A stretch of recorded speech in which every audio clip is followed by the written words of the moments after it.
দর্শক, জুনে রাজনৈতিক সহিংসতা ও মব কথাটা যাই হোক, নতুন শব্দ। মবে নিহত হয়েছেন 40 জন। চলতি বছরের জুন মাসে দেশে রাজনৈতিক সহিংসতা ও মব জাস্টিস বা গণপিটুনির মতো ঘটনায় অন্তত 40 জন নিহত হয়েছেন। এর মধ্যে রাজনৈতিক সহিংসতায় 9 জন নিহত ও 346 জন আহত হয়েছে। অন্যদিকে মব সহিংসতা ও গণপিটুনিতে নিহতের সংখ্যা 31 এবং আহত হয়েছে 69 জন। একই সময়ে 352 জন নারী ও কন্যা শিশু নির্যাতনের শিকার হয়েছে এবং 39টি ঘটনায় 47 জন সাংবাদিক নির্যাতন ও হয়রানির শিকার হয়েছেন বলে প্রতিবেদনে উঠে এসেছে। বৃহস্পতিবার মানবাধিকার সংগঠন হিউম্যান রাইটস সাপোর্টস সোসাইটি প্রকাশিত জুন 2026-এর মানবাধিকার পরিস্থিতি বিষয়ক প্রতিবেদনে এসব তথ্য উঠে এসেছে। দেশের 16টি জাতীয় গণমাধ্যমে প্রকাশিত সংবাদ সংগৃহীত তথ্য ও ফ্যাক্ট ফাইন্ডিং প্রতিবেদনের ভিত্তিতে প্রতিবেদন তৈরি করা হয়েছে। প্রতিবেদন অনুযায়ী জুন মাসে 58টি রাজনৈতিক সহিংসতার ঘটনায় 9 জন নিহত ও 346 জন আহত হয়েছে। মে মাসে এ সংখ্যা ছিল 5 জন নিহত ও 279 জন আহত।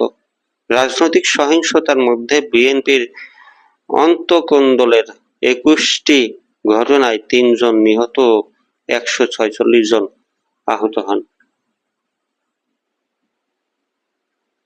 বিএনপি জামায়াত সংঘর্ষের 8টি ঘটনায় 2 জন নিহত ও 36 জন আহত এবং বিএনপি আওয়ামী লীগ সংঘর্ষের 14টি ঘটনায় 2 জন নিহত ও 115 জন আহত হন।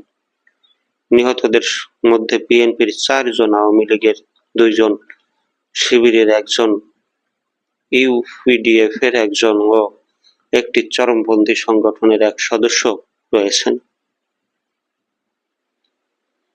রাজনৈতিক মামলার বিষয়ে প্রতিবেদনে বলা হয়েছে, জুন মাসে বিভিন্ন দলের নেতাকর্মীদের বিরুদ্ধে 22টির বেশি মামলা হয়েছে।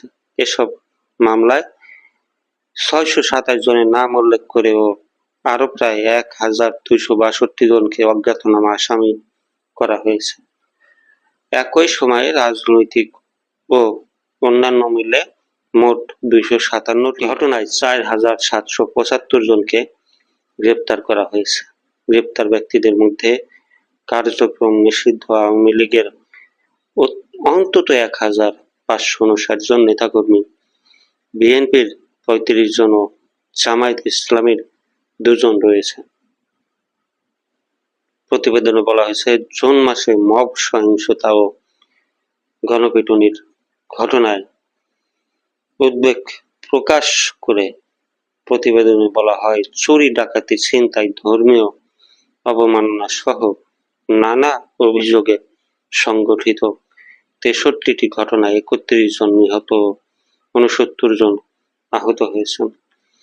এছাড়া স্থানীয় জনতার হামলা, আসামি ছিনতাই ও অভিযোগ পরিচালনাকালে 29টি ঘটনায় 66 জন আইন শৃঙ্খলা বাহিনীর সদস্য আহত হয়েছেন।